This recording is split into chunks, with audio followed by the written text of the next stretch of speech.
Hi everyone, welcome back to Little Owl Academy YouTube page. Today I'm sharing with you our beginning adventures in sensory bins. So a lot of what I create and do is surrounding speech activities for toddlers and preschoolers, and I practice it all on my son because he is in speech therapy and needs a lot of extra help. And I've been following all these teachers and educators on Instagram, and I've been seeing all these amazing sensory bins. But for me, I wanted it to be more than just textures and feeling and those fine motor skills. I wanted it to involve fun activities that would be good for speech development, language development, and kind of eventually prepping for reading. So I have started exploring with water beads. Water beads are my first sensory activity. So I bought these water beads off of Amazon. They're kind of a knockoff brand because the actual water beads can be a little bit more expensive. They're called Super Beads, S-O-O-P-E-R. This whole bag was full when we started. It was about $5. And every time you use it, these ones are super beads, so that means they're bigger. They're a more jumbo size bead, which I found better for toddler and preschooler hands because they're a little bit easier to grasp than the regular water beads. And for this one, it's 1 tablespoon of these little teeny tiny beads to 6 cups of water. So this bag is lasting us a super long time. So to kind of get it started, we filled up the bin, and you put these teeny tiny beads in them, and we let it sit. And because these are the super beads, it probably took a good 8 hours for them to get really big. But it was kind of a fun science experiment, and I let my son put it in, and we watched him get bigger. And as you could see, as soon as I said, "Okay, Brody, they're done," he wanted to get his hands in them. So we didn't even try any activities at first. We just got our hands in them and began playing with them and began having fun. And then I decided to start our first little speech activity. He's really into colors right now. Any of you have little ones into colors? Super into colors. I have learned with speech activities that it's best to go with what they're into at the moment. If you try to force something on them that they're not into, it's not going to work. So he's super into colors. So what I did is I cut out these little circles of paper on regular colored paper, and I laminated them with my laminator. I made sure to cut pretty wide around the circle so I have enough gap that water couldn't leak in. And all I did was I stuck them in the bucket. And I said, "Okay, Brody, we're going to find the different colors."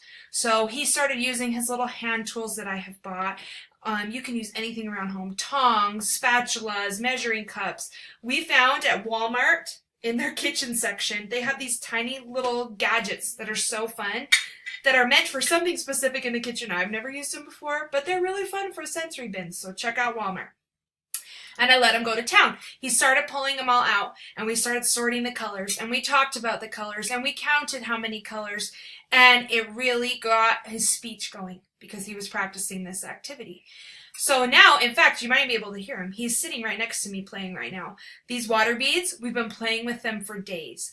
I have found that when we're done with this bin, I took out the colors, I filled it back full almost of water, and I put it in my cupboard, and I left it alone. I've been changing it about once a week, but they've smelled fine, they've looked fine, they've done fine. For me, it's just a germ thing. I kind of feel like after a week of hands being in it, then maybe it's time to change. So we just throw them away, and we're off to go. I've actually heard, haven't tested it out, that if you put them in your garden, they can decompose and kind of be good for your flowers. Haven't tried it out yet because it's winter here, but I thought that was kind of fun. So now, here he is today, back playing with the colors. So you can see here some of the tools we have. Today he chose measuring cups, a spatula. Here's a tiny little colander. That was from the Walmart section. Super fun, kind of to swish around the beads, okay? So now I feel like he's kind of ready for the next activity. He was teasing me in this picture and showing me the red and pink match, but then he'd laugh because he knew they didn't match. So now we're going to move on from here. And I'm going to start creating more activities to put in sensory bins, and we're going to try more of the different types of things that can go in as the whole bin rather than water beads. We're going to try that coming soon. The next thing we're going to do is I've created these. You can find them on Teachers Pay Teachers in my large color packet. Pretty soon I'm going to have some sensory bin individual packets as well. So I feel like this is just a step harder. It's not the solid circles. These are all different colors. So for example, all of these here have blue, all green, all purple. Again, I'm going to cut him out. I'm going to laminate him. I'm going to hide him in the sensory bin, and he has to find him, but he has to match the colors. Just a little bit more advanced because they're not all the same object. They have to match the different colors. And again, it's going to expand on our speech a little bit more too, because I can say, okay, purple grape. Let's say purple grape. Green apple. Instead of just green, we're adding that second word to it. So it's just a little step further and something we're going to try next. And then from there, I'm going to share some more activities that we tried too, because I feel like out of almost anything we've done, this has been one of the best things for his speech development, and I was excited to share it with you. So follow along as in the next few weeks, I share some more activities that we're doing at home. See you soon.